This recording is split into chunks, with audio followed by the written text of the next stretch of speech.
ابھی ایک اور واقعہ میرے سننے میں آیا، ایک اخبار کی کٹنگ آئی، وہ پونے کا واقعہ ہے کہ پونے میں ایک خاتون نے اپنے 3 بچوں کو زہر کھلا دیا اور خود پھانسی پر لٹک کر خودکشی کر لی، خود پھانسی پر لٹک کر خودکشی کر لی۔ اور وجہ کیا تھی؟ بے روزگاری۔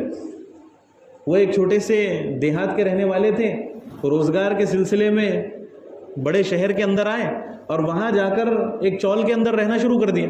اب شوہر صبح جاتا اور شام میں واپس آتا کہ کام ہی نہیں ملا۔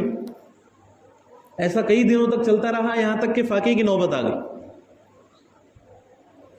تو ایک دن شوہر اسی طرح روزانہ کی طرح کام ڈھونڈنے کے لیے گیا، تو جب دوپہر میں گھر پر واپس آیا، دروازے کو کھولنے کی کوشش کی تو دروازہ اندر سے لگا ہوا تھا۔ تو جو چول کا مالک تھا اس نے پولیس کو خبر دی، پولیس آئی، دروازہ توڑا گیا، تو یہ حالت دیکھی گئی اندر کہ 3 بچے مری ہوئی حالت میں موجود ہیں، اور وہ جو خاتون ہے وہ پھانسی لگا کر اس نے خودکشی کر لی، پھانسی لگا کر اس نے خودکشی کر لی۔ ایسے حالات پیش آ رہے ہیں، ایسے واقعات پیش آ رہے ہیں، ہے نا؟ لیکن ہم خرچ کرنے کی کوشش نہیں کرتے۔ جو زکوٰۃ کا ہمارا جو نظام ہے، جو سسٹم ہے، پھر بھی ہمیں غیرت نہیں آتی، پھر بھی ہمیں غیرت نہیں آتی، پھر بھی ہمارے اندر احساس پیدا نہیں ہوتا۔ آج کتنے لوگ ہیں جو صحیح طریقے سے اپنی زکوٰۃ نہیں نکالتے؟ تو کیا اللہ کا عذاب نہیں آئے گا پھر؟ کیا اللہ رب العزت کی طرف سے زلزلے نہیں آئیں گے؟ ہے نا؟ ہم نے تو سارے اسباب اختیار کیے ہوئے۔ اللہ کے نبی صلی اللہ علیہ وسلم کا فرمان ہے کہ مظلوم کی بد دعا، مظلوم کے دل سے جو آہ نکلتی ہے تو وہ سیدھے اللہ رب العزت کے عرش سے جا کر ٹکراتی، وہ اللہ کے عرش تک کو ہلا دیتی، وہ اللہ کے عرش تک کو ہلا دیتی۔ تو کیا پھر اللہ کا عذاب ہمارے اوپر نہیں اترے؟ سوچنے کی بات ہے، غور و فکر کرنے کی بات ہے نا؟ خرچ کرنے کا جذبہ اپنے اندر پیدا کرے۔ بیانات ہو رہے ہیں، ساری چیزیں ہو رہی ہیں، لیکن پھر بھی ہم اپنے رویے کو، اپنے مزاج کو بدلنے کے لیے تیار نہیں ہیں، اپنے مزاج کو بدلنے کے لیے تیار نہیں ہے۔ تو اس کی فکر کرے، یہ جو مال ہے، یہ جو بخل ہمارے دلوں کے اندر بیٹھا ہوا ہے، یہ جو خود غرضی ہمارے دلوں کے اندر بیٹھی ہوئی ہے، یہ دنیا میں بھی ہمارے لیے ہلاکت کا ذریعہ ہے اور آخرت میں بھی ہلاکت کا ذریعہ۔ یہ دنیا میں بھی ہمیں تباہ کر دیں گے اور آخرت میں بھی تباہی کا ذریعہ بنے گا، آخرت میں بھی ہماری پکڑ کا ذریعہ بنے، ہے نا؟ تو جتنی اللہ نے استطاعت دی ہے اتنا ہمیں اللہ کی راہ میں خرچ کرتے رہنا چاہیے، اور یہ نہیں کہ بھائی جب فقر و فاقے کی نوبت پہنچے اسی وقت خرچ کرو، یہ بھی ایک غلط فہمی ہے۔ ہم دیکھتے بھائی کہ اس کے گھر میں کمانے والا ہے تو پھر کیا ضرورت ہے اس کے اوپر خرچ کرنے، کیا ضرورت ہے اس کے اوپر خرچ کرنے، ہے نا؟ تو کمانے والے تو سبھی ہیں، لیکن اس کے اوپر کیا حالات ہیں؟ ہو سکتا ہے قرض ہو سکتا ہے دوسری کسی پریشانی کے اندر مبتلا ہو۔ ہر شخص اپنے گھر کے حالات جانتا ہے، ہر شخص کو اپنے حالات معلوم ہوتے ہیں، لیکن ہم کیا سوچتے ہیں؟ 1-2 چیزیں دیکھتے ہیں، ہمارے معاشرے میں عموماً یہ مزاج ہے کہ 1-2 چیزیں دیکھتے ہیں اور اس کے بعد فیصلہ کر لیتے ہیں۔ تو ضروری نہیں ہے کہ کوئی بھوک سے تڑپ رہا ہو، فقر و فاقے سے مر رہا ہو تبھی اس کے اوپر خرچ کیا جائے، یا اس کو اس نوبت تک پہنچایا جائے کہ وہ فقر و فاقے کی حالت میں پہنچ جائے، ہے نا؟ ضروری نہیں۔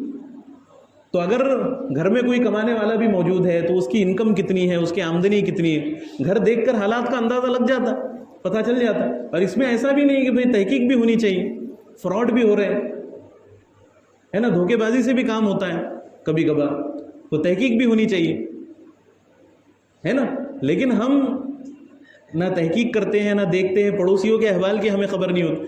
حضرت عمر فاروق رضی اللہ عنہ فرمایا کرتے تھے کہ دریائے نیل کے کنارے اگر ایک کتا بھی پیاس سے مر گیا، ایک کتا بھی پیاس سے مر گیا تو اللہ رب العزت قیامت کے دن میرا گریبان پکڑ لیں گے، اللہ رب العزت قیامت کے دن مجھے پکڑ لیں گے کہ عمر تیری خلافت میں ایک کتا پیاس سے کیسے مر گیا، عمر تیری خلافت میں ایک کتا پیاس سے کیسے مر گیا۔ حالانکہ امیر المومنین خلیفہ ہے، تو یہ مطلب تو نہیں ہے کہ ہر وقت ہر جگہ اور ہر ایک کی حالت پر نظر ہو،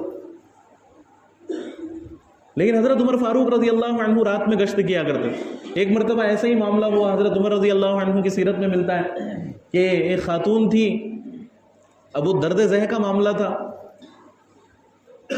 تو اس شخص نے ایک خیمہ لگایا وقتی طور پر اور وہیں پر اس نے روک دیا.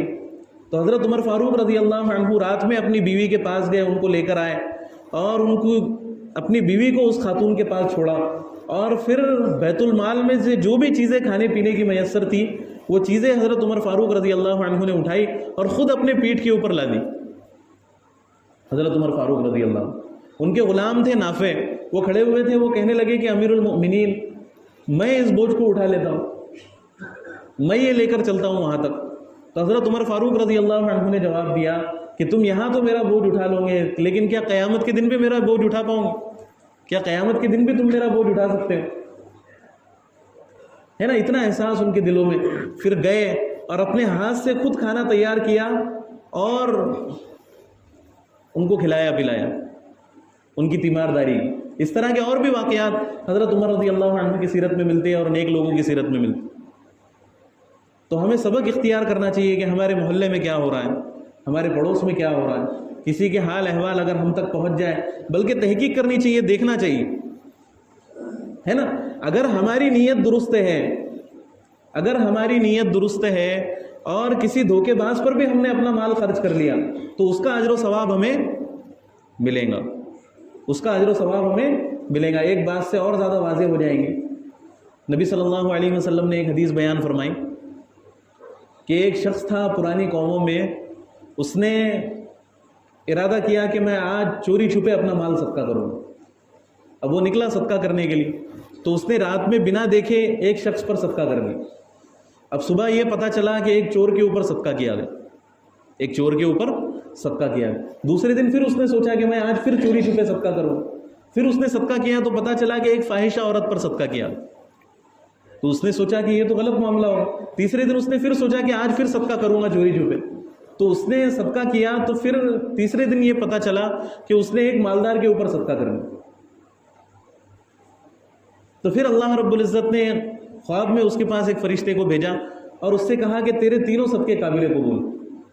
تیرا صدقہ ایک امیر پر اس وجہ سے کرایا گیا تاکہ اسے احساس ہو کہ کیسے کیسے خرچ کرنے والے لوگ موجود, اور میں تو بخیل ہوں, میں اللہ کی راہ میں خرچ نہیں کرتا. تو اس کے اندر اس کی وجہ سے خرچ کرنے کا جذبہ پیدا ہوا.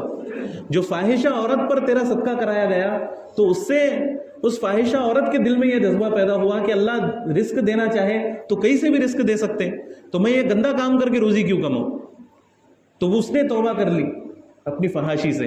اور چور پر جو صدقہ کرایا گیا تو چور کے دل میں بھی یہ بات پیدا ہوئی کہ جب اللہ تعالیٰ رزق اس طریقے سے پہنچا سکتے ہیں, اللہ رزق دینے والے, تو پھر میں کیوں چوری چکاری کروں, میں کیوں چوریاں کرتا پھر, ہے نا. تو ہماری نیت درست ہوں گی تو اللہ تعالیٰ ہمارے معاملے کو قبول فرما لیں گے. تو یہ وقت کا تقاضا ہے, مختصر سی باتیں آپ حضرات کی خدمت میں رکھی گئی.